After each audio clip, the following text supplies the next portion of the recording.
You guys, welcome back to another video. It's question and answer time again here with Jason Hill. Jason, thanks so much for being back with me here today. Hi, Amisha.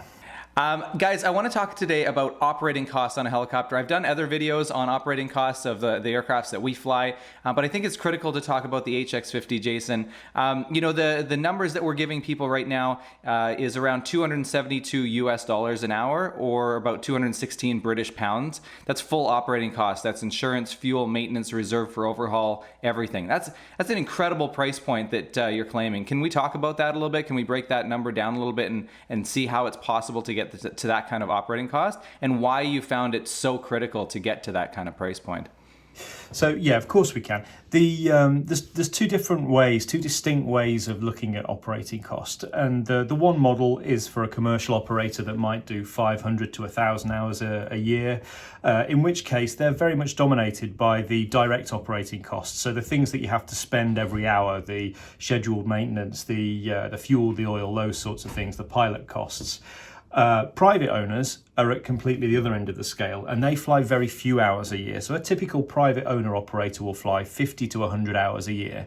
Now in that case, there's never enough hours to wash off the fixed costs. So it's always the fixed costs that dominate your operating costs, which is why the approach we've taken to the whole aircraft is really, really important to get this under control.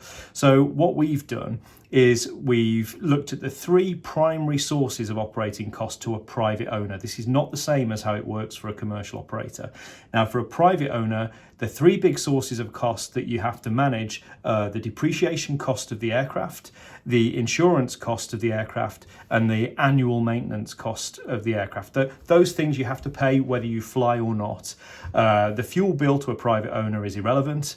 And the same with all of those itty-bitty expenses that you crop up every hour. They're not important compared to the massive lump sums that a private owner would face every hour. So in terms of the depreciation, then we've very much got that under control by having a very, very long time before overhaul with an on-condition inspection basis. So the machine never times out on calendar. So you don't have this aggressive slope over 10 years where the machine drops away to no value at all.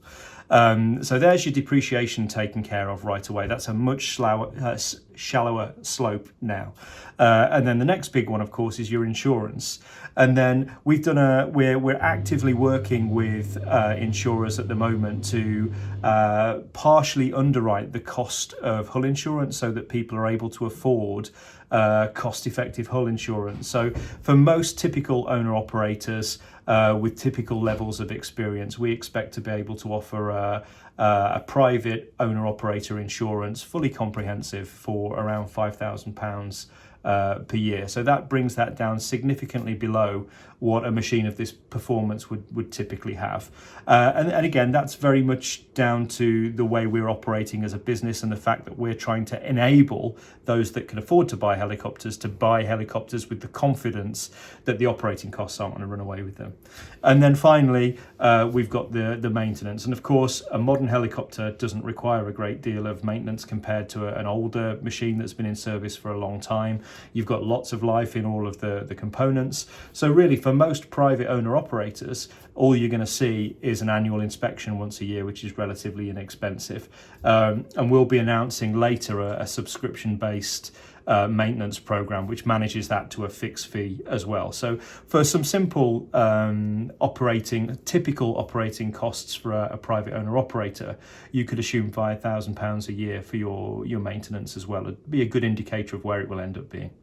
Amazing. Wow. Yeah, that's really going to change the game because, we've talked about before that approximately, I think it's about 80% of light helicopters on the market today are privately owned, right? But a great number of those are actually leased back or whatever back to schools and different companies trying to offset those costs. And a lot of that, I think it comes from the fact that it's you got a huge capex to actually purchase the aircraft, but then also the ongoing cost of operating that aircraft is usually very high and very expensive.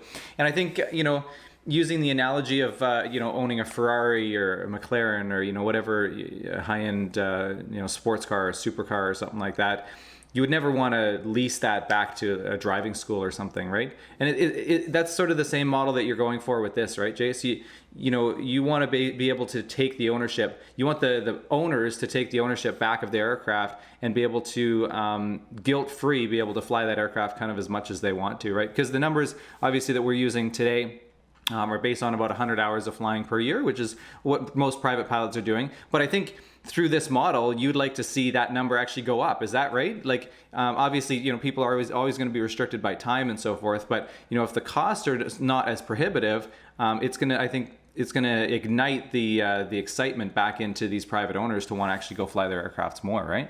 Exactly. I mean, if your costs of owning your aircraft are less than half the depreciation that you'd get on your sports car. I mean, my Range Rover, for example, depreciates by 20 grand a year. So operating a HX50 would be less than just watching my car go down in value on the drive. And when you can own a helicopter that inexpensively, it gives you the freedom to just be able to go out and fly whenever you want to. I mean, from my point of view, the whole leaseback model has always been a very unhappy marriage. It's a marriage of convenience that was never really very convenient. So these guys buy the machines and they find that they're not using them enough to justify the upcoming maintenance costs and whatnot. So they give it back to flying schools and whatnot. And then you find that the machines are getting increased maintenance bills anyway, or being damaged and in the hands of inexperienced pilots. You just wouldn't, like you say, you wouldn't do that with your Ferrari, you wouldn't do it with your car. Why on earth would you do it with your helicopter? And our approach is really putting owners back in the driving seat and saying, you can have this, you can keep it at home, and even if you don't use it, you've got stable residuals and a manageable annual cost. So use it as much as you want or as little as you want. It's not hurting you to leave it there in the hangar. And so you get to keep this pristine helicopter in the condition that you want it to be, always tip top, always clean, always ready to go, always functional, knowing how it's been treated. And it's a much better way of owning a helicopter for a private owner. And as you say, it's comparatively guilt-free.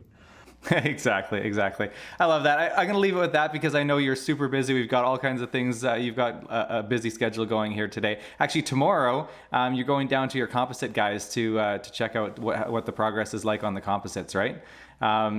Can you give us any hints on that? Or? Yeah, tomorrow we're reviewing some of the manufacturing processes and some of the tooling technologies that we're using on the aircraft. We're also reviewing some of the options that we are embedding for lightning protection. Obviously, protecting a composite aircraft is a lot more demanding than a metal aircraft when it comes to lightning, so you've got to do the right things there. So we're going to have a look at how some of those things are tying into our sort of efficient production processes and whatnot. So yeah, lots of exciting things to look at tomorrow. Wow, that's exciting. I hope we can do a video about that as well. That would be kind of fun to be able to show everybody. You guys, I'm going to leave with this. Jace, thanks so much for being here with me again today and taking the time. I always appreciate it. You're very welcome, Misha. Good to talk to you. All right, we'll talk to you later. You guys, if you like this video, give it a thumbs up, share it with somebody you think would find it interesting. And we're going to talk to you on the next one. See ya.